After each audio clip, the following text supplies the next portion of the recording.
I was like dug in my heels, like this is my challenge to myself. And by the end of that 4 week Sienna, we were still eating fresh produce, fresh carrots. Katie Kimball, who runs Kitchen Stewardship, may be an expert in cooking from scratch and food storage, but through this challenge, she learned a lot and says it is possible for other busy families to do the same. Buy what I will eat, store everything I can, and eat what I store. These are things we normally eat. And when I go to the store, instead of buying one, I buy two. Or instead of buying two, I buy three. And I just slowly build up that food storage without a huge budget hit in 1 month and without buying anything that I'll ever have to throw away. So what does that look like and how do you do it?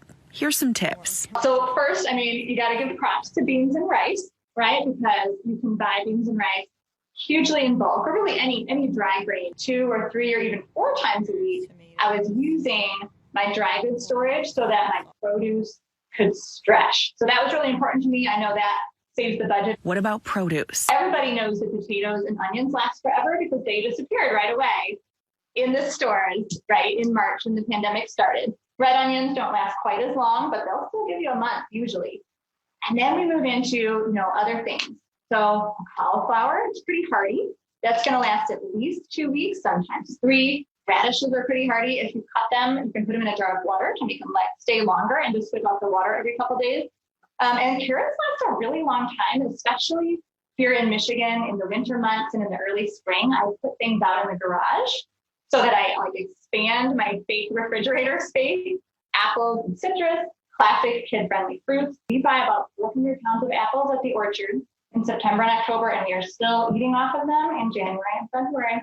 And plan your meals around what veggies will go bad first. Vegetables that you would harvest in the summer, you would eat right away.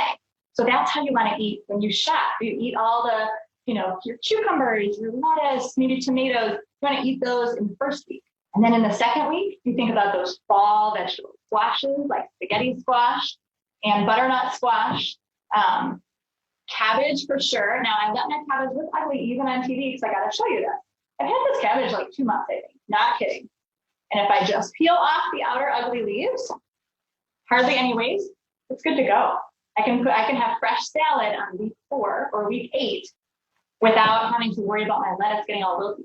I always have. I think of that when I did that 4-week challenge, I bought 5 cabbages because I knew that would be my fresh salad, cabbage, carrot, apple salad in weeks 3 and 4. The more confident you get in expanding how you shop and store food, Katie says the easier it will become and the more money you'll start to save. I was able to do something as radical as a 4-week no grocery shopping challenge only because I've slowly built up recipes and skills over the last 15 years.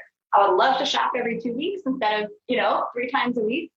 Start slow, right? This week, buy a cabbage. Figure out a great cabbage salad you love. Next week, use a cabbage in a cooked dish, right? And so now you've vastly expanded what you can do. Deanna Falzone, Fox 17 News.